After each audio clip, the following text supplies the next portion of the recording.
Ici Classé A, bonjour à tous et bienvenue ici sur la chaîne de Pitref. On se retrouve pour une vidéo débrief des matchs de PL et pas que. Je vais vous parler un petit peu des matchs de Coupe de France qu'il y a eu également pour les quarts de finale.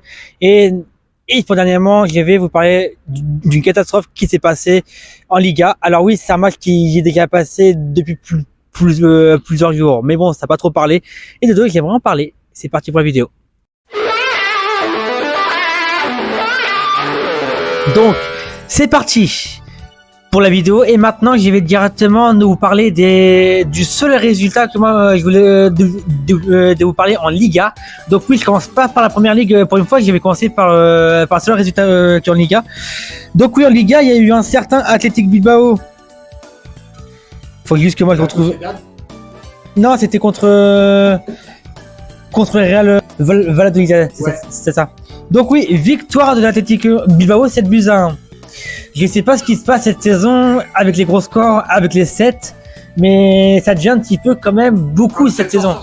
C'est ça, ça devient quand même un peu beaucoup. Donc bon, Athletic Bilbao qui a défoncé le Real Valladolid.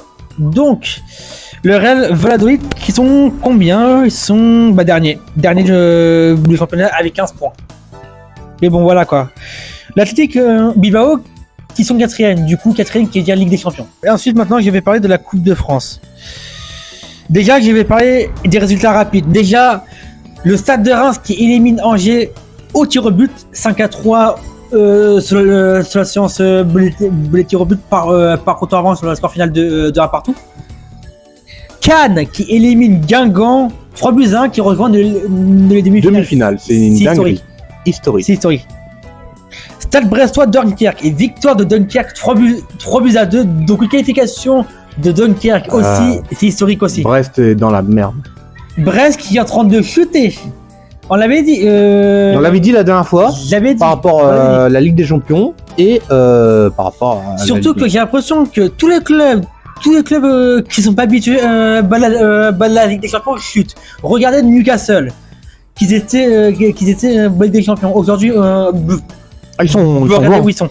Même si ils sont très bons cette saison, Ligue des Champions. Mais en revanche, ils ont quand même du mal à certains moments cette saison quand même. Et surtout, ils sont dans aucune compétition européenne cette saison. Voilà. On parle également de Aston Villa. Même si Aston Villa est réussi, ils sont non, Aston Villa, faut dire quand même. Mais à mon avis, je pense qu'Aston Villa, ils vont peut-être se faire éliminer des huitièmes. Ensuite, dernier match, Stade Briochin contre le Paris Saint-Germain, victoire du PSG 7-0. Alors, ça c'est pour un aficionado du PSG. Mais pour quelqu'un qui regarde la Coupe de France, qui est pas du tout mon cas. Franchement, je préfère dire un truc. Bravo Paris Saint-Germain, tout simplement. Bravo Paris Saint-Germain. Bravo Paris Saint-Germain, tu fous un peu la gueule du monde, quoi. C'est bon, ils ont affronté une équipe de N2, c'est-à-dire de Division 4. C'est quand même, voilà, 7-0, c'est pas fameux, quoi. Nice, quand même. Pardon Briochin. Ouais. Ils ont sorti Nice, quand même. Oui, non mais Stade Briochin, ils sont en National 2, donc c'est un peu normal que Paris Saint-Germain les démonte, mais pas jusqu'à waouh, fantastique. Et bon, 7-0, c'est quand même. Mais c'est quelque chose. C'est quand même une grosse punition. Ouais, mais on peut quand même, féliciter cette petite équipe qu'on connaissait pas du tout avant maintenant, quand même, parce qu'ils sont arrivés, en quart de finale de Coupe de France. Et, imaginons Cannes remporte la Coupe de France. Non, j'y crois pas. Ligue des Champions, Europa League.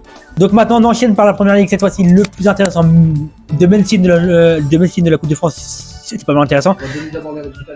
Maintenant on est parti pour les résultats des matchs de première ligue de ce qui était les moins intéressants. Donc oui, je vais pas trop détailler et bien sûr je reviendrai sur les matchs les plus intéressants. Alors oui, les matchs les plus intéressants sont Brighton, Crystal Palace, Fulham, ensuite Tottenham, Manchester United, Liverpool.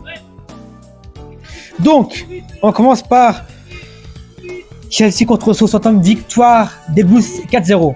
Rien à dire. Brentford, Everton, 1 partout.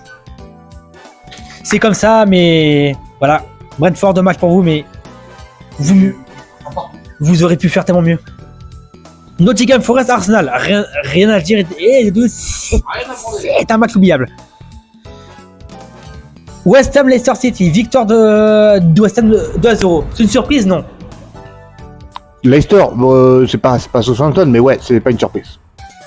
Bravo West Ham. Donc maintenant, on parle des autres résultats. Donc oui, on commence par Brighton contre Bournemouth, victoire des Eagles 2-1. Brighton a fait une top performance face aux Kieries. Brighton a été dominant, a été fort. Ils ont encaissé un but. Ils ont su gérer les phases où ils étaient dominés. Ils ont réussi à gérer la défense et tout. Franchement, Brighton, bravo à vous. Ensuite, Crystal Palace contre Aston Villa, victoire des Eagles 4-1. Alors oui, Eagles. Brighton et Palace, c'est être des Eagles. Donc la victoire des Palace 4-1. Palace a, comment dire, ils ont été des super-héros en fait, littéralement parce que, parce qu'ils étaient face à une grande équipe, jeune grande équipe qui est celui-là. Quand moi je dis jeune, c'est parce qu'en gros, ces jeunes grandes équipes depuis pas longtemps, ils sont des champions depuis que cette saison. C'est pour ça que moi je dis jeune équipe. Enfin, jeune grande équipe. Mais sinon en soi, ce n'est pas une jeune équipe. Mais bon, vous m'avez compris, c'est le principal. En tout cas, niveau des buts, Ismail Assar pour ouvrir le score 29e minute. Ensuite, on a eu un but refusé d'Aston Villa, 43e minute. Ensuite, Jean-Philippe Mateta pour le début, pour le 2-0. Ismail Assar pour le doublé, 3-0. El Ketcha qui marque à la 90e minute plus 1 pour le 4-0. Sauf qu'Aston Villa, qu'ils ont réussi à mettre un but de la part de Morgan Rogers à partir de la 52e minute. Ça veut dire que là, ça fait 4-1 au score final. On continue. Wolverhampton contre Fulham FC, victoire des Cottagers 2-1. Alors, Fulham a été très fort. Fulham a été très fort, excepté un joueur, mais on en parlera dans un instant.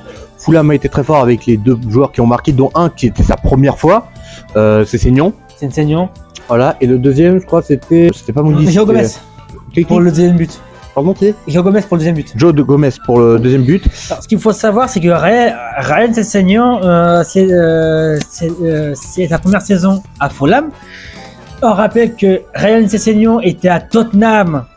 Et bien sûr, il claquait beaucoup de buts à Tottenham. Hein. Enfin, il claquait des buts à Tottenham, on s'en rappelle. En tout cas, bravo à lui, c'était à première minute, hein, je rappelle, dès le début, il a marqué un but. Par contre, je vais juste faire un petit aparté sur leur magnifique maillot extérieur de Fulham. Franchement, leur maillot extérieur est juste magnifique. Ah ouais. Rouge et noir comme ça, magnifique. Ensuite. Quoi? Ah d'accord, ok.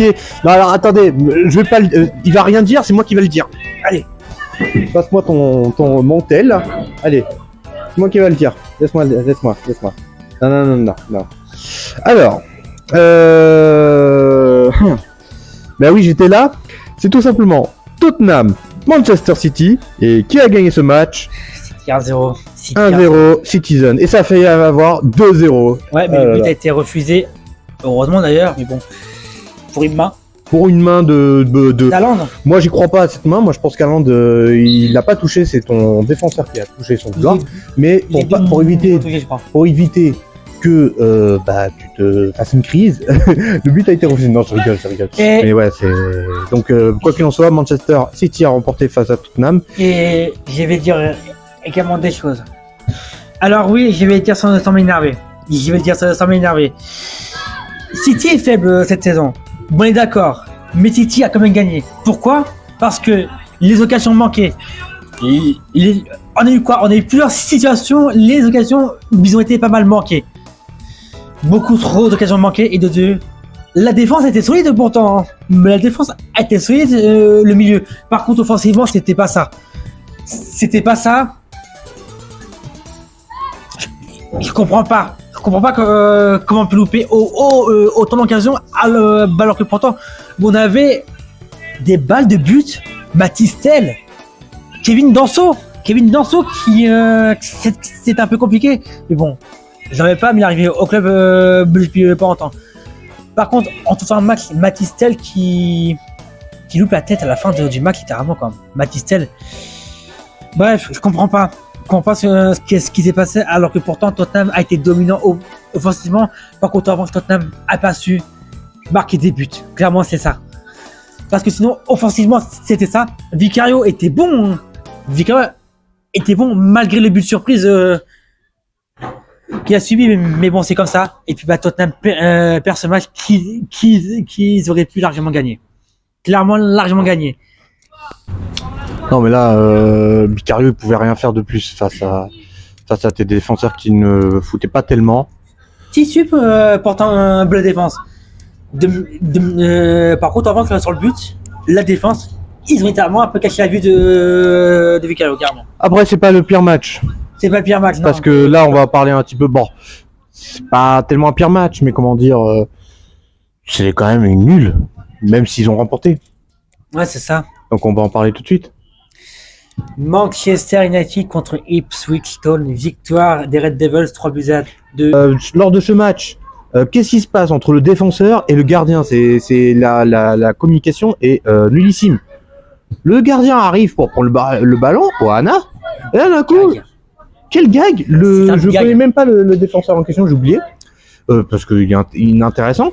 Et il tire comme ça à gauche. Mais il est con quoi? Il est con. Donc résultat, le joueur d'Ipswich, il a réussi à le tirer, à taper le ballon. Ça a mal commencé. C'était l'ouverture du score pour les Tractor Boys. Ensuite, ils ont égalisé. Ok, c'est cool, ils ont égalisé. Mais le problème, c'est qu'après, carton rouge d'un joueur de Dorgu, un jeune recrue de Manchester United qui arrivait cet hiver. Alors oui, on peut pas trop lui en vouloir. C'était le premier match en PL. Il aurait pu avoir un carton jaune, je dois le dire. Il aurait pu avoir un carton jaune. Oui, clairement. Par contre, j'avoue que la décision est un peu sévère. C'est parce que certes, oui, il fait faute, mais il touche la balle avant. Du coup, en gros, s'il touche la balle, l'arbitre aurait dû faire 50-50 carton jaune. Voilà, donc carton rouge, donc un partout, ensuite 2-1. Mais c'est les Moncuniens qui ont marqué le deuxième but avant. Oui. Après égalisation, donc là on est mal parti. Et là, on arrive à un troisième but de la part de Maguire quand même, je veux dire. Harry Maguire a marqué. Ouais, j'y crois pas. On le critique très souvent, mais il a réussi à marquer. Il a réussi à marquer quand même, et surtout à mener son équipe à la victoire quand même. Voilà, c'est ce que j'ai à dire pour Man United. Est-ce que t'as d'autres matchs à nous dire ou c'est... Un dernier match. Un dernier match, vas-y. Dernier match, Liverpool contre Newcastle, victoire des Reds 2-0. Étonnement? Bizarrement, non, c'est parce que Liverpool, ils sont littéralement inarrêtables.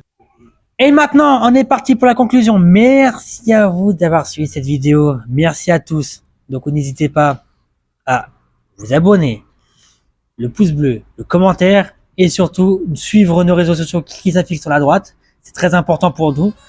Et puis donc nous, on se retrouve très vite. Et puis moi, on se retrouve très vite aussi surtout de mon côté. Allez, c'était Pitref. Salut.